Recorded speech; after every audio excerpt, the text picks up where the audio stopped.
In this video, we're going to talk about all hell being unleashed. Angels and demons fight in the streets because they belong to the streets. I'm just kidding.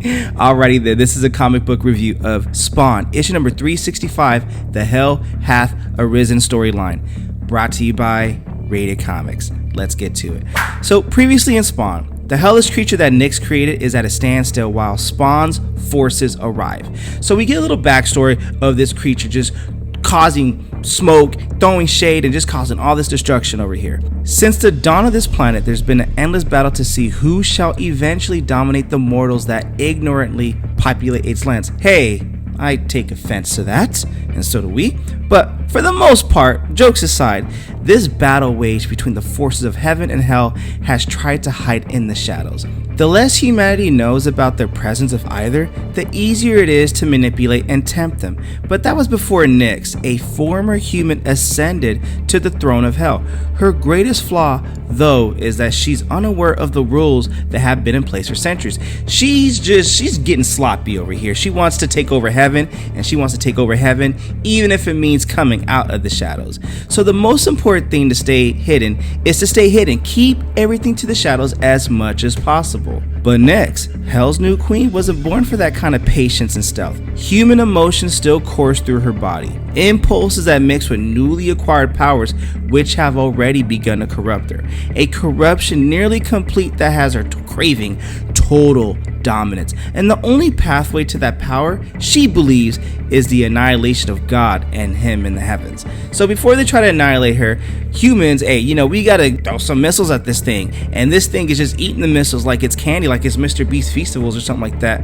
Not that he's sponsoring this video or anything, he doesn't need to, but if he watches, that's pretty cool. But the first thing she needs to do is find someone here on Earth, and she's unconcerned how public that search might have to get. In fact, the more overt those actions are, well, as he takes those missiles and uses his blast, the faster it'll be to grab the attention of Spawn, who she needs to use as a link to literally supercharge her gigantic servant. That message was received by Spawn loud and clear hours ago. Knowingly this, Nyx silently orders the creature to prepare for Spawn's eventual catapultation. The first thing it does, it creates waves or force fields to filter out those not needed. It only wants Spawn, and Spawn only.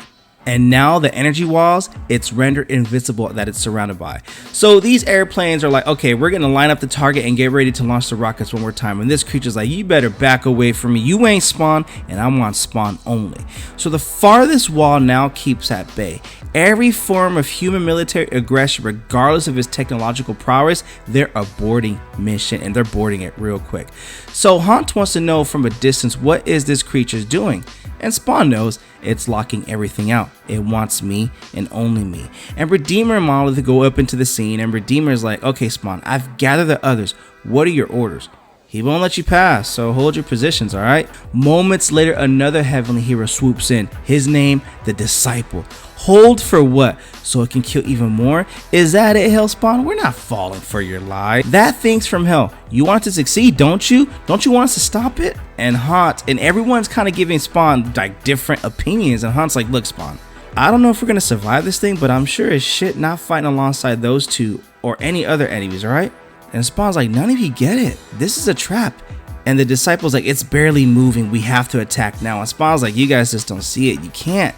Didn't you see the barriers it's set up? Then stand down, says Redeemer, and do nothing, Spawn. The rest of us will take care of your mess. Spread the word. I'll talk with She-Spawn. So Redeemer and Disciple fly to She-Spawn, and She-Spawn wants to know. This is kind of like a Spawn and Scorch, kind of like compilation over here, team up. So She-Spawn wants to know, what did he say? Nothing. We're on our own. And She-Spawn doesn't have time to figure out why Spawn is so hesitant to move. She simply takes on the role of the leader, as you read in the Scorch issues, and that she does because she learned in the military that to cede any forward ground to an approaching enemy gives them the advantage, and she'll be damned if she's gonna do all that. So she pressed the attack with the electric group of dozens who understand the depth of this threat. They go in, and they go in hard.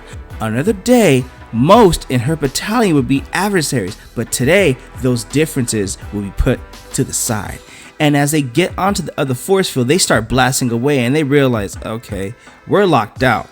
And heroes, villains, hybrids. How does Sin get back into the picture? If Sin's in the picture, you know Violator's going to be back in the picture, because if you read or watched the video of us covering Spawn issue 350, Sin and the Violator, at least they were no more, temporarily speaking, but we'll know. But we see Sin right now.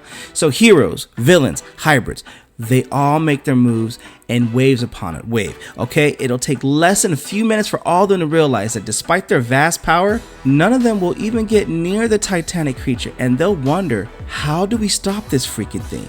Because Hunt realizes nothing's getting past that barrier, and Spawn's like, that's not true. It wants me. It'll let me pass. I think it's only beings from heaven and hell that are getting blocked out the barrier. So Spawn asks Hunt, you think you can build what we need? Oh, I'll build it, says Hunt. The rest of you do your part. That thing's gonna feel pain. So Taylor from the Gunseeker Spawn series comes in like, hey guys, I'm looking for Harvey. He might be called as Gunseeker Spawn. Is he here? And yo, they all look at him like, civilians aren't supposed to be here. And Hunt is like, how'd you get in? How'd you get past that? How'd you get to us? And Taylor tells him there was some weird energy that I got through, but yeah, I got past the force field. And when I did, something triggered in me, like, look what happens. And he transforms into another hero, you know what I mean? So Taylor's like, I don't know if it's because my dad was some damn angel or something like that. And that is reference to, you know, Gunseeker Spawn, issue number 2. But whatever the reason is, this is what I am. And Javi has questions to answer me, like, why did he deserted me? And this is going back to Gunseeker Spawn, issue number 31, which, hey, you know, come on now. We did cover that on this channel too. So Taylor's like, I thought you guys were supposed to help people. And Spawn's like, we're trying to do that. Then there's someone who can help. Like, he helped me. He'll soon be here. I wonder if he's talking about Wahia. So that's what Taylor tells Spawn. And they have some catching up to do because they need to go. So focus, that's what Spawn tells this guy, the speeds are focus. See how close you can get to the force field and report back to me. And focus is like, I'm on it. So if the speedster can find a chink in this hellish creature's armor, Spawn can attack it from multiple flanks. But surprisingly though, Focus is able to dash right up to the creature unhindered by any energy force. In fact, he's able to accomplish much more than that, much more than he thought. He needs to report this as he touches the creature and rushes back to Spawn. He tells Spawn, I touched it with my hands. The energy walls didn't stop me and the beast didn't know I was even there. And Spawn's like, okay, you hear that, Monolith? So go tell the Hell Spawns they can't get in because I'm taking those who can. Seems like heaven and hell creatures can't get in, but the humans and the other creatures are not of heaven and hell can. So Monolith leaves to break the bad news. And Spawn tells his team, it's time I went and met this mofo. But before going, he gives each of them their own instructions just in case he doesn't return. And with that, he melts into the shadows, re-emerging in the creature's own shadow mere yards away from his enemy. And then, just as a vision of Nyx, Queen Nyx shimmers before him. I knew you would come, Spawn. Come lend me some of your powers and all this will go away. And Spawn's like, nah, baby girl, boo-boo. I don't trust you, boo-boo. And then Queen Nyx says, well, until you do, my servant stays. And he goes in and causes more destruction. And the blood of those caught in your way, Spawn, this is according to Queen Nyx telling him that, the burden will be for you to carry because he's going to take more lives until you start trusting a mofo. And he ends this poor innocent family right here. So this creature made from corpses continues its thrashing like a kindergarten child, angry that no one will play with them. I remember those days. No one wanted to play tetherball with me. But anyways, Nyx tells Spawn it will continue killing until you relent. Help me take down God and Earth is yours, Simmons. If I take down God, I'll let you have Earth. But Spawn isn't listening, though he's strategizing, knowing the next crucial part of his plan is to get the monster's attention. Here I am, you bastard. You want me? Then come and take me. Well, the next portion of Spawn's plan, once he gets that attention, is allowing the creature to capture him, making the monster forget everything else, giving a chance to those trying to evacuate the local populace so they could give him a chance to escape and get away from this fleeing danger. But what Spawn didn't plan for was the creature wanted to bury him within its massive chest, an act not gone unnoticed.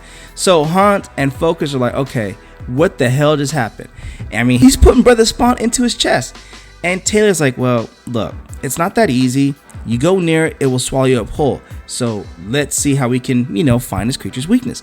And this guy, the poacher right here, I don't know if that's why he or who the heck this new creature is. Listen to Taylor. He's right.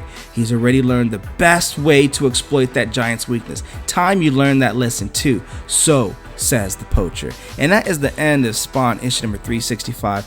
All Hell Unleashed, Angels and Demons Fight in the Streets. What you guys think of this comic book? Comment below, let me know. And I wonder if this poacher character is the first appearance. I believe so. It has to be. I've never seen that before. But if it is the first appearance, then hey, you got to add this comic book if you're a fan of key issues, no matter how big or small a character may be. We don't know until time goes on. Last and not least, this video is sponsored by coffee. So if you'd like to buy your boy a cup of coffee, link in description, or donate to the Super Thanks. But the greatest compliment you guys can do is by liking this video and subscribing to RatedComics YouTube channel. Thank you again for watching. To the next upload.